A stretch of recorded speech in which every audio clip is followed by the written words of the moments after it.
you gotta remember is that just like any kind of storm, including a shit storm, it will pass. And there are some sunny skies coming that way.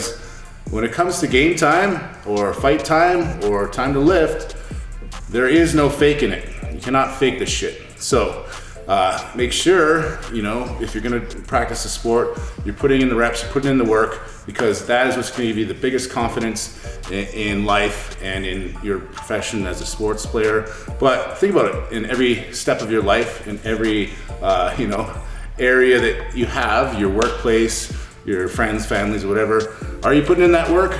Zulu, mountain of a man, some might say, beached whale, 6'7", 350 pounds, probably 40% body fat. Then we got Fedor, Russian, dad bod, but baddest man on the planet. And I just wanted to say this is a prime example of you can be the biggest, strongest, toughest dude in the world, but unless you're a trained fighter and you're honing your skills over decades, then you're just gonna get shit canned. And that's exactly what happened in there. But today we're gonna talk about a little controversial subject, sumo versus conventional deadlifts, Abby. Mm-hmm. And Abby's one of the few that's dabbled in the dark arts. One man shit show with the Canadian Grizzly. What is up, everybody, and welcome to the One Man Shit Show, episode 16. We keep on moving, we keep on trucking, and this week's theme, I just want to talk about when it rains, it pours. And by that I mean when times are good, usually times are good. I'm having an awesome week. So I had I was a contributing author in a book that was published this week. Looks like it's a bestseller on Amazon currently, so that's pretty awesome. I'm gonna be talking about that a little later in detail. And then, I just got off a commercial shoot today. This is my 7th commercial I've done with my good friend Chris LaBelle. And yeah, it was just fun to be behind the camera again. I'm behind the camera every week with, the podcast, but actually acting. So maybe by the time this episode comes out, the final edit will be out there and I can show you guys. So I just want to say, good times are good and they're rolling. Well, that's great. And that happens, but it often goes the other way where bad times will happen and there'll be shit storms. And, I see it around people around me. They're having good days and bad days. And with me, I've had some terrible times when you think, shit, things are just not going my way. What you gotta remember is that just like any kind of storm, including a shit storm, it will pass. And there are some sunny skies coming that way. So if you're feeling a little, this week, if you're not having a great week like I am, just remember that things will turn around for you, and keep that positive attitude, because you don't be walking around with a shit storm above you. I see it all the time with some people that are just negative all the time, and you just have a cloud above them, and you're just like, oh, that guy's annoying, and that guy's making excuses, and just not fun to be around. So don't be that person, all right? Good times will come. Adoosh! Coaching ain't easy. Okay, everybody, Coach's Corner. Today, we're gonna talk about the mental game. As a coach, no matter what sport you're playing, I would say, they say 50% mental. I would say it's 90%. If you are really fine-tuning your mindset and your mental state for whatever sport it may be, that's when you exceed. That's when you find that flow state, and that's how you get to those wins. So, my specialty is, coaching MMA, martial arts, powerlifting. These are pretty terrifying sports. You're going to a ring, you're going to a cage, you're throwing hundreds of pounds on your back that could kill you. So you really need to dial in that mindset in order to, have confidence when you're walking down to the ring or the cage or to the platform or whatever it may be, the field or whatever. So what I find gives you the most confidence is putting in the fucking work, okay? That means if you're, if you're a fighter, you're training your ass off, 5-6 days a week, a couple practices a day, working on your conditioning, your strength, honing your technique and all those things. When you're a powerlifter or whatever kind of strength sport, putting in those reps, making sure that you're actually putting the work in. Because when it comes to game time or fight time or time to lift, there is no faking it. You cannot fake this shit. So make sure, if you're gonna practice a sport, you're putting in the reps, you're putting in the work, because that is what's gonna give you the biggest confidence in life and in your profession as a sports player. But think about it, in every step of your life, in every area that you have, your workplace, your friends, families, whatever, are you putting in that work? Are you actually being consistent? And if you aren't, maybe that's why those areas suck. A dish! Classic fights. Fight-o. Okay, classic fights. Today I want to talk about a freak show fight, since we're on the topic, and that is Fedor Emelianenko versus Zulu 𝐒.𝐒 I believe that's his name. It was December 31st, 2005, Pride Shockwave.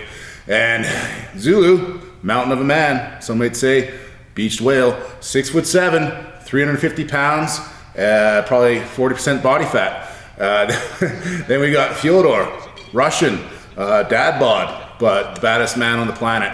And I just wanted to say this is a prime example of, you could be the biggest, strongest, toughest dude in the world, but unless you're a trained fighter and you're honing your skills over decades, then you're just gonna get shit canned. And that's exactly what happened. Zulu didn't even last a minute, took a few punches, and then just got shit canned on the ground. And that's just an example of, don't play fighting, it's a real fucking sport. Boom! Top secret information. Technique Geek. What is up, everybody? Welcome to Technique Geek, sponsored by Magnum Supplements. I want to talk about primer. If you ain't popping your vitamins, you're doing yourself a disfavor. A lot of people are not taking enough vitamins, deficient in a lot of nutrients. So, this has everything you need in one cool pack. You pop it open, rip the pack open, swallow down the hatch, and you're good for the day. Helps with immunity, hydration, aminos, omegas, all that, it's in there. But today we're going to talk about a little controversial subject, sumo versus conventional deadlifts, Abby. Mm-hmm. And Abby's one of the few that's dabbled in the dark arts of sumo deadlifting and has done quite well in both. And I just wanted to pick his brain. First of all, why are people hating on them sumos? Because it's for pussies. I'm kidding. I'm kidding. But essentially, people hate on sumo because the wider stance significantly decreases the range of motion that you have to go through. So some believe that that decrease in range of motion also translates to an easier lift overall. Essentially, that's why there's beef. Okay, and then, so Abby, what's the highest you pulled on sumo? I never really did a 1 rep max, but I did do 705 pounds for 3 reps. Wow. And so that was, at the time, the most I've ever did conventionally was, 700 pounds for 1.